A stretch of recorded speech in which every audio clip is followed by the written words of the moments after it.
Morning class, or afternoon, depending on when you're seeing this.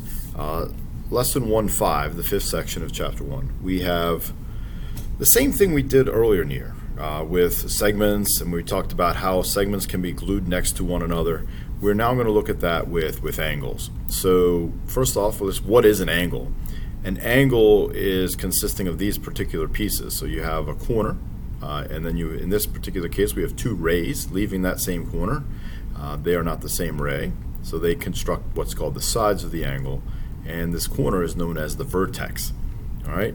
Anything found within the angle's sides is called the interior, and anything on the outside is the exterior. Typically, when we measure these, and you've done this before, I'm sure, you measure the interior of the angle. You can measure the reflex of the angle, but that is not typically done. We will measure the interior portion. Okay. So looking over at our vocabulary list, again, a lot of these things I believe you've learned at some point in time of your math history. Angle, vertex, the sides, the interior, exterior, how to measure. We'll go over that tool in a moment. But that's that protractor thing. And then you have the four types of angles that we commonly study in Euclidean geometry. We have the acute angle, right angle, obtuse angle. So those are words you've done before, acute, right, and obtuse. Straight angle, you probably haven't used before, but you probably could figure that out, that it might have something to do with a straight line. And then how do we know if angles are congruent, just like how do we know if segments were congruent? And just like with segments where we had to have a midpoint or a bisector that split the segment in half, we are now going to have an angle bisector split our angles in half and be congruent on both sides. So we're going to take a look at that through this section briefly, and then show you a couple practice problems that you'll be doing. All right. So I think vocabulary-wise, go over these terms, take a moment to review them if you don't know them, and rejoin the video. Okay. So since you've looked over the vocabulary, here when we're naming angles and looking at angles by name, the vertex is always going to be listed as the second letter of the angle. So JMK lists the M second, so therefore that angle, JMK, is the same angle as somebody would say KMJ. Now, typically we read papers top down, left, right, so we usually use that as our naming structure, but again, you have the versatility to do it either way. All right.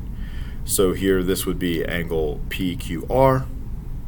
Angle 1 here is going to be known as, hopefully you answered that question. And the second way to angle 1, there's the second name.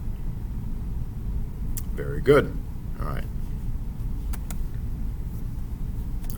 So the protractor, which is how we measure angles, we use rulers to measure segments. Here we're going to use a protractor, and you can see this protractor here on this paper in your text is drawn where the 0 point, the center of the protractor, is listed right here in the middle. There's a little dot typically on it, and you put one end of the side here at the 0 or 180 line.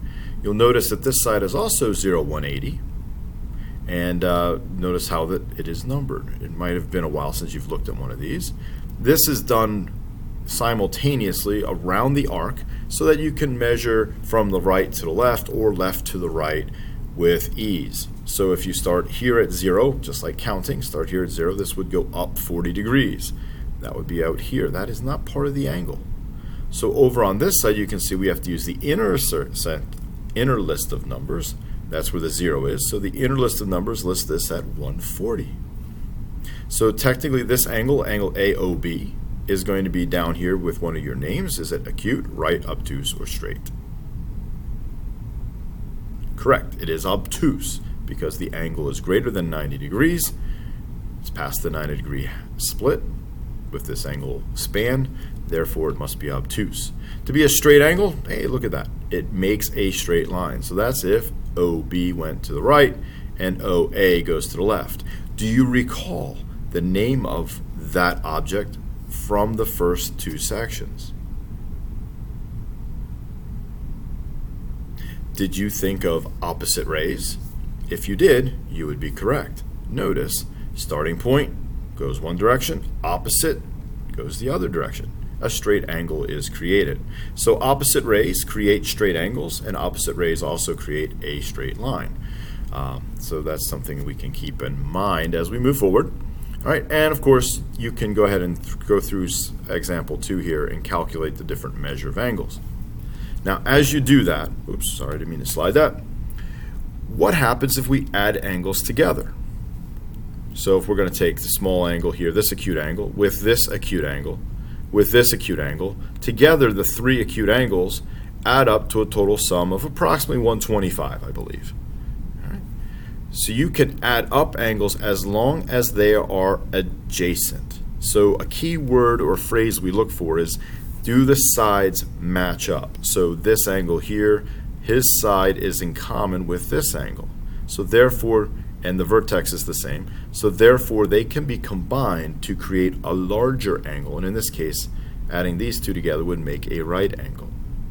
So we'll do that over the course of the entire year, join angles together at a common vertex by sharing sides.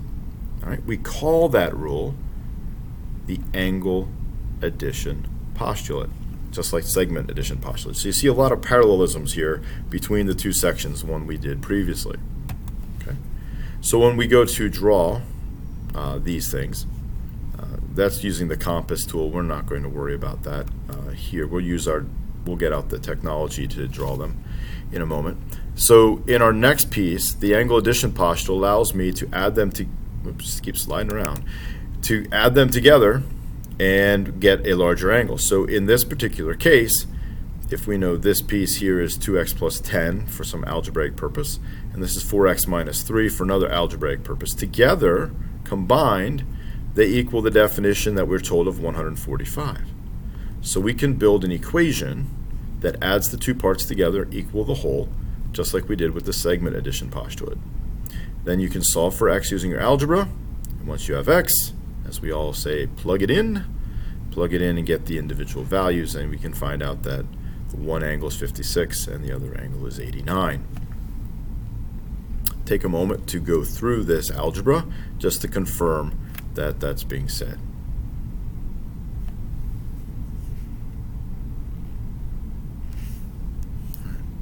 Check out 8 and 9. Also now attempt these problems on your own. If you go into the textbook, all right, you can actually list them out and you'll see the answer solutions in the dynamic classroom.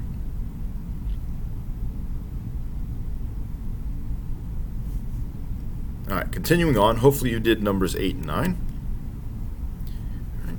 And now we're going to be looking for bisectors. So if something is a bisector, how are they marked? So on segments, we had the tick mark, like there was a little tick line there. In angles, there's nothing there but a span. So you'll notice here we have this little arcing mark. It's not a straight line, believe it or not, that is on a curve, like a little circle, that marks that that angle there has the same span as this angle here.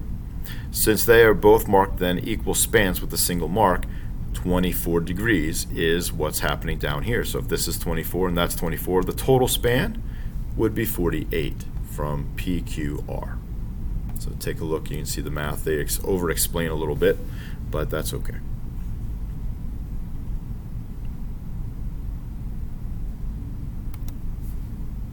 All right, and now we're into your practice problems.